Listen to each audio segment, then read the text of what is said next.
In the icy grip of the post-apocalyptic tundra, a lone figure trudges, his breath fogging in the bitter air.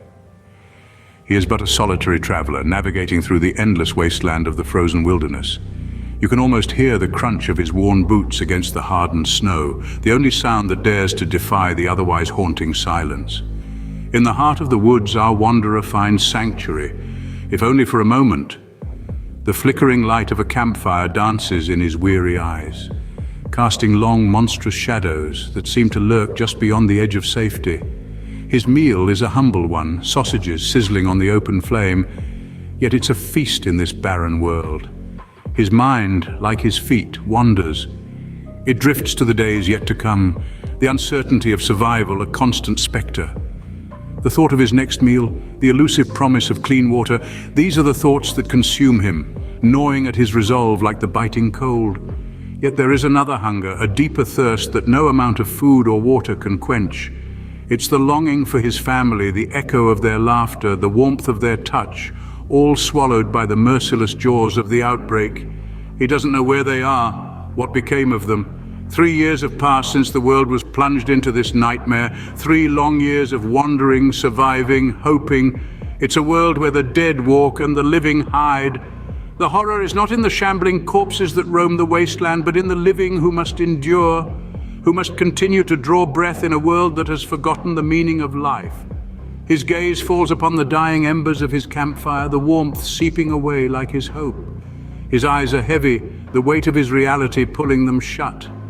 His eyes flutter close, surrendering to the icy chill of sleep, but this respite is short-lived. A sudden rustle jolts him awake, his heart pounding in his chest like a war drum. A young man, gaunt and wild-eyed, looms over him. The world has made strangers of us all, and in this desolate wilderness, trust is a luxury few can afford.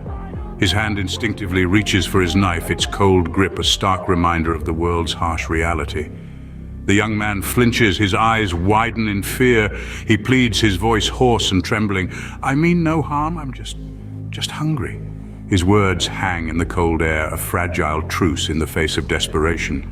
Our lone wanderer lowers his weapon, assessing the stranger. He sees his own reflection in the young man's fear-stricken eyes. They are both survivors, both victims of a world gone mad. But trust is a scarce commodity. The stranger's eyes hold a desperate plea, a plea that echoes his own survival instincts. In this world of the undead, trust is a luxury few can afford. In the wake of the apocalypse, alliances are formed not out of friendship, but out of necessity. Our lone wanderer and the young stranger find themselves in just such a predicament. The decision to venture into a nearby town together is a gamble, a roll of the dice in a game where the stakes are life and death. The mutual distrust between them hangs in the air, a palpable tension that stretches as thin as the hope that still lingers in their hearts. Each man's gaze is a study in wariness, their eyes locked in a silent standoff. Their smiles are tight, their words carefully measured. There's a fragile truce between them, as brittle as the frozen tundra under their feet.